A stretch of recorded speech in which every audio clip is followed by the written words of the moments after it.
Hola, ¿cómo están? Nos volvemos a encontrar. Esta es la segunda clase de Historia de China Contemporánea. En esta clase vamos a tener también dos videos. El periodo de la clase es desde 1949 hasta la actualidad y veríamos el proceso desde la República, la creación de la República Popular China hasta la constitución de hoy, la principal potencia industrial. En este primer video vamos a trabajar el periodo 1949 a 1976, que es la era de Mao, y seguimos con las lecturas de Bianco del capítulo 10. Antes de empezar la clase en sí, vamos a hacer un breve repaso de lo que estuvimos viendo en la clase anterior. Sabemos que la guerra, la Segunda Guerra Mundial y la invasión japonesa sobre China, la violencia generada sobre el campesinado, va a permitir la generación, la creación de un nacionalismo de masas. Va a radicalizar el campesinado y va a permitir esta constitución. También sabemos que al finalizar la guerra, el partido Kuomintang, el partido nacionalista, era el partido que controlaba mayor parte de China, y tenía mucho más armamento y ejército, pero que termina perdiendo la guerra civil contra el Partido Comunista, que el Partido Comunista desde una posición menor, desventajosa, pero con un gran trabajo en el campo, logra consolidar su poder. Esto lo va a hacer a partir de una profunda reforma agraria que, que va a contener los aspectos económicos de, de esa reforma, pero también aspectos sociales como cambios en las formas familiares y que se denominan Fansen, que están entre comillas. A partir de 1949 tenemos la creación de la República Popular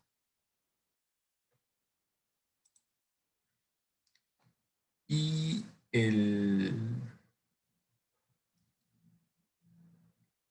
es importante recordar en este momento que el país se encontraba totalmente devastado. Ustedes recuerden que veníamos de un siglo entero de revueltas, revoluciones, guerras, invasiones, destrucciones, o sea que desde más o menos 1840 hasta 1949, un siglo entero de constantes destrucciones de la vida en general y de y la infraestructura. En este contexto es que va a comenzar esta nueva república comunista. Bueno, en esta clase, bueno, como bien le pusimos el título de la era de Mao, unos breves datos biográficos de él. Es el dirigente del Partido Comunista Chino, es un intelectual, es un político, es el fundador de la República Popular China y es defensor dentro del comunismo de una tesis, propone la tesis del campesinado como una fuerza revolucionaria. China no tenía una industria fuerte, no tenía un proletariado grande, pero sí un campesinado en un nivel de pobreza muy amplio. Él cree que la revolución puede venir por otra vía. Él sostiene eso y dentro del partido es el que va a apoyar este momento. Por eso la larga marcha va a terminar poniéndolo en un lugar preponderante de poder dentro del partido y después a escala nacional. El diagnóstico que tiene Mao de la conducción del Partido Comunista para 1949 es que China se encontraba subdesarrollada, dividida y totalmente destrozada. Por lo tanto, era necesario primero unificar al país, recomponer el mapa imperial, o sea, reconquistar Tíbet, Mongolia, todas las provincias que se habían perdido durante este proceso, y a partir de ahí empezar la reforma, ¿sí? A diferencia de otros preceptos comunistas, este primero buscaba reforzar el país. Bueno, el primer periodo le pusimos el título de Reconstrucción y Reformas, que va desde 1949 a 1952. Es el momento en el cual se busca llevar adelante este plan de Mao de volver a reconstruir el país, de estabilizarlo después de las guerras. Y bueno, ahí yo les anoté un par de puntos importantes: la nacionalización de empresas extranjeras, japonesas, de los colaboracionistas, la extensión de la reforma agraria que se venía practicando en las zonas que ya estaban liberadas por el ejército comunista hacia toda China. Piensen que en muy poco tiempo, o sea, finalizando esa etapa, 300 millones de chinos ya tenían su propia tierra. Esto llevaba adelante la expropiación de los territorios de los terratenientes, los juicios públicos, y esto va a permitir que ese ítem que tienen abajo, la eliminación de los restos del sistema tributario premoderno. Yo le puse entre paréntesis tipo feudal, no me gusta usar la palabra, pero bueno, para que se terminen de comprender a qué nos estamos refiriendo. A este sistema de los terratenientes y de opresión que sometía el campesinado históricamente en China. Esto que permitió mejorar mucho la calidad de las personas y aumentar la producción de alimentos.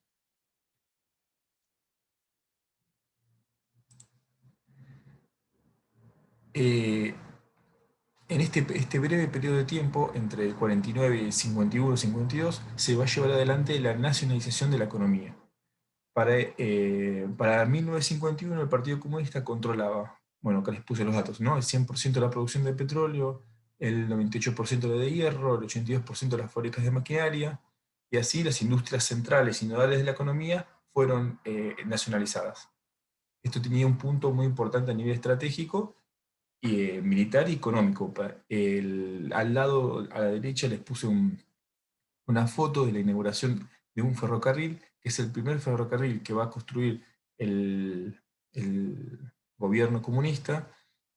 Es de 1952 y va a ser muy importante porque va a empezar a conectar y a restablecer a integrar al país de una forma eh, que permita desarrollar las industrias internas del país, ya no de una forma extractivista como eran los trenes que había hecho el imperialismo anteriormente. Una vez que se llegó a estabilizar la economía, que se lograron reconstruir el,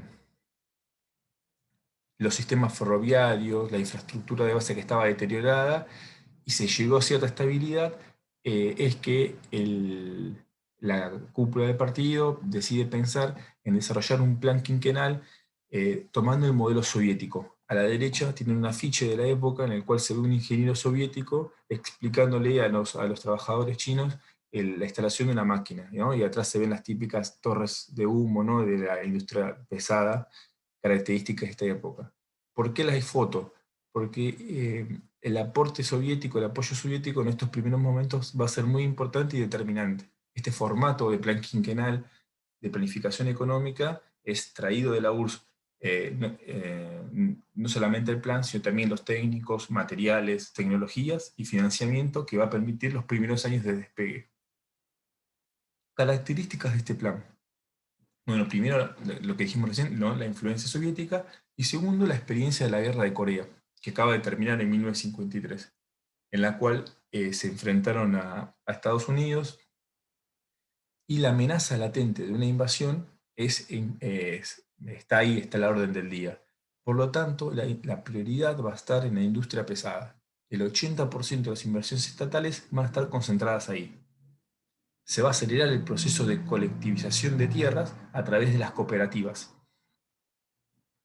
Durante la guerra se habían creado equipos de ayuda mutua que permitían a los distintos campesinos de una aldea socorrerse en casos de que les faltaran tierras, ayudarse en las tareas comunes para subsistir durante la crisis. Lo que se fue llevando a hacer es a estabilizar este sistema y hacerlo permanente a través de lo que ellos llaman cooperativas. ¿Por qué es tan importante? Porque se necesitaba ahorrar trabajo en el campo para que vayan las industrias de las ciudades que estaban empezando a desarrollarse. Esta rápida industrialización tuvo un problema, que es o sea, el promedio de crecimiento es del 15% de la industria durante este periodo, pero no se desarrolla urbanísticamente las ciudades acompañando este proceso. Por lo tanto, es casi un desastre la cantidad de contingentes migratorios que no encuentran lugar para vivir y las ciudades empiezan a colapsar. No solamente eso, sino también que la falta de inversión en la industria agrícola va a empezar a llevar que no existe, que en un momento se acabe el alimento y empiece a haber cada vez mayor hambruna y las raciones de comida no lleguen al mínimo de calorías necesarias por día.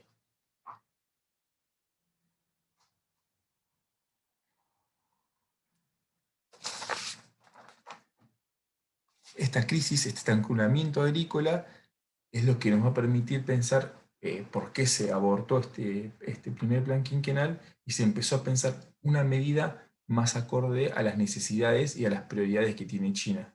No olvidemos que la presión demográfica y la escasa tierra disponible es una constante histórica en China. Siempre el alimento es necesario, y hacía la falta de capital o de inversión o tecnología en la producción agrícola, o la falta de tierras, siempre fue compensada por un exceso de manos de obra, una población muy grande, y mucho trabajo para poder lograrlo. Pero en este momento, al quitar mano de obra del campo y al no invertir, eso empieza a afectar a la economía en general. Este giro en el plan se va a conocer como el gran salto adelante. El gran salto adelante es un gran cambio de estrategia, un radical cambio de estrategia, que va a buscar subsanar los errores cometidos durante el periodo anterior, el plan quinquenal, y pasar a una fase siguiente de industrialización. Debemos comprender también que durante el primer plan quinquenal muere Stalin, y hay un proceso de revisión del gobierno de Stalin, y empieza un alejamiento entre la Unión Soviética y la China comunista. Se corta el financiamiento, se corta el viaje de los técnicos, y empieza cada vez a estar más sola China con este proceso. Por lo tanto, va a tener que adecuar la tecnología, la inversión, el financiamiento a sus necesidades y a sus capacidades. Esto es el gran salto adelante. ¿Por qué pongo ahí el título, ¿no? Pongo una nueva estrategia económica, social y geopolítica? Porque va a buscar solucionar muchos francos a la vez. A nivel económico, va a intentar desarrollar paralelamente la industria, la industria agropecuaria y la industria urbana. No solamente para que haya mayor cantidad de alimentos, sino también para que no tengan que emigrar tantos contingentes de poblaciones a las ciudades, que ya estaban desbordadas. Entonces, lo que van a intentar es desarrollar una industria autónoma y descentralizada en las mismas comunidades aldeanas, que produzcan los utensilios, las mercancías necesarias para el consumo de esa comunidad. Así las personas no tenían que trasladarse, descomprimiendo el problema del desarrollo urbano, pero a su vez también era una estrategia geopolítica, ¿no? O sea, la invasión japonesa lo primero que hace es controlar las grandes ciudades, el cordón industrial chino, debilitando mucho al Kuomintang. Esta experiencia ya es leída por el Partido Comunista, ya la conoce, y ellos ¿dónde eran fuertes? En el campo. Entonces, ante una posible segunda invasión que ya estaba, eh, que habían visto la posibilidad muy cerca con la guerra de Corea, quedaban muy expuestos. Entonces, retirarse hacia el campo y tener industrias en el campo era una forma de poder mantener un abasto de producción y de bienes que le permita llevar adelante esa nueva invasión. Así que también obedecía un plan, no solamente económico y social, sino también geopolítico y militar. Una tercera parte, una tercera pata de este gran salto adelante va a ser la creación de las comunas populares, que es un paso más a la colectivización de las tierras. Ya habíamos visto estas cooperativas que se habían formado, van a pasar a unidades más grandes, que son las comunas. Las comunas van a estar compuestas más o menos de 30 cooperativas. Cada cooperativa tiene unas 5.000 familias, y eso da un conjunto de unos 20.000, 30.000 personas que ocupan cada una de estas comunas. ¿Por qué es tan importante esta comuna? Porque va a funcionar como unidad administrativa y militar. Aparte, son los responsables de la salud, de la educación, de la industria, del comercio y la producción agrícola dentro de su territorio. Era la idea de tener como espacios de control y de gestión descentralizados que hagan más eficaz en cada uno de los lugares la administración de eso. A su vez, la idea era poder utilizar la mano de obra subocupada. El trabajo en el campo tiene estaciones de mano de obra intensiva, por ejemplo, la siembra y la cosecha. Pero durante los otros periodos, las tareas de mantenimiento y control del campo no necesitan tanta cantidad de personas. Y esas poblaciones podían ser trasladadas por la misma comuna en brigadas para hacer mantenimientos dentro de pequeñas obras de infraestructura, represas, canales, diques, desmontar bosques, y mejorar todo el territorio donde ellos se ocupaban. A su vez, trabajar en estas pequeñas industrias. Adelante, la foto que les puse es uno de los hornos que se construye en el campo. Ven que la tecnología es una tecnología muy precaria, ¿no? No había, como no había capacidad de poder financiar esta industrialización, se hizo con los recursos disponibles por cada una de las comunas, y lo que vamos a notar es que en muy poco tiempo este sistema empieza a fracasar. Primero, en la parte de la producción agrícola, porque la poca coordinación entre las distintas comunas, las dificultades del traslado de las producciones de una ciudad a la otra, el déficit que había por la atomización de la gestión, hacía que se pudrieran los productos en un lugar y nunca llegaran a la ciudad, que no llegaran las semillas a tiempo para sembrar, y toda esta descoordinación no permitió tener un proyecto o una estrategia a escala nacional,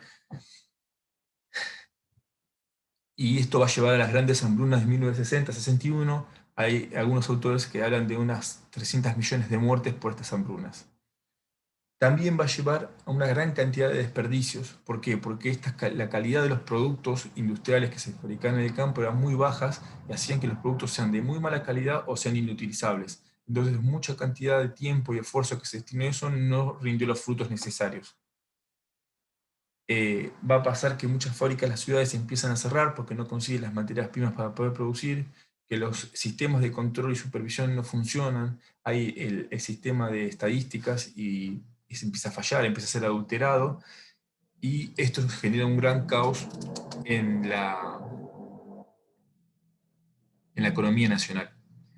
Este intento por crear una forma de colectivización de la vida cotidiana fracasa, y la solución, primero Mao va a perder la centralidad dentro del partido, y junto con él el grupo de asesores y que lo seguía van a ser reemplazados, y se desarticula el sistema de comunas, van a permitir que vuelva la producción familiar y la venta, después de entregar una porción al Estado, una venta que permita un ingreso. Se va a volver a establecer la autoridad de los expertos, de la burocracia, que siempre fue muy cuestionada por Mao, los técnicos que permitían la producción, y también se va a permitir los estímulos materiales para el aumento de la producción, o sea, la ganancia y el lucro. Este cambio de estrategia va a permitir que en muy pocos años, a partir del 62, empiece un lento crecimiento y la incorporación de mejoras técnicas de la industria al campo.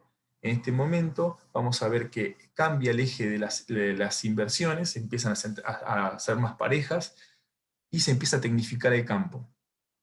Se empieza a llegar a producir mayor cantidad de alimentos, equiparando los niveles pre-Gran Salto Adelante.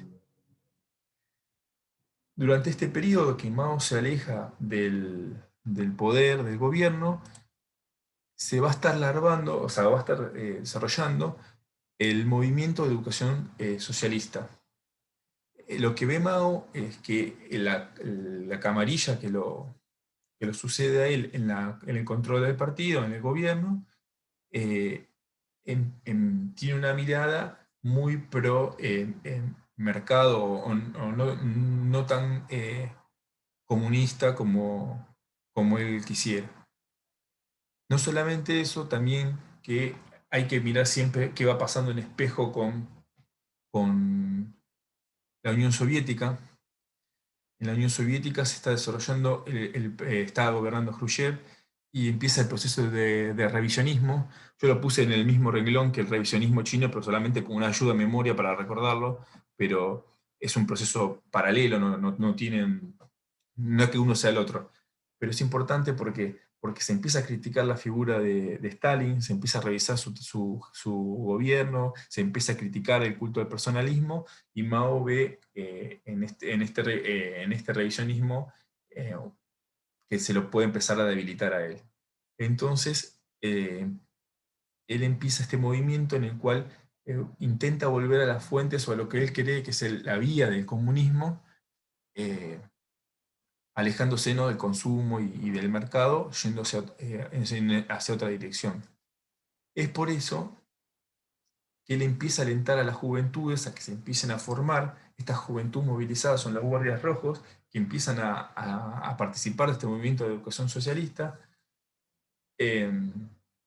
Y la foto que les puse a la derecha es los miles, los millones de jóvenes guardias rojos con el libro de citas de Mao, que se convirtió en una especie de lectura obligatoria en el cual se resumían muchas las enseñanzas que Mao había escrito o dicho durante toda su vida pública.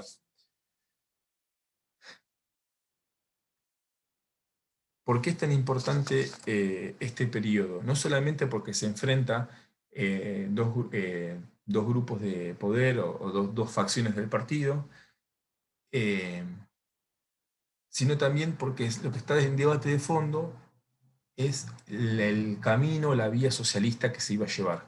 Por un lado, Mao proponía, ¿no?, una idea más subjetivista, una idea más voluntarista, que a partir de la movilización de la gente, que a partir de las campañas nacionales se podía transformar la economía, se podía transformar la sociedad.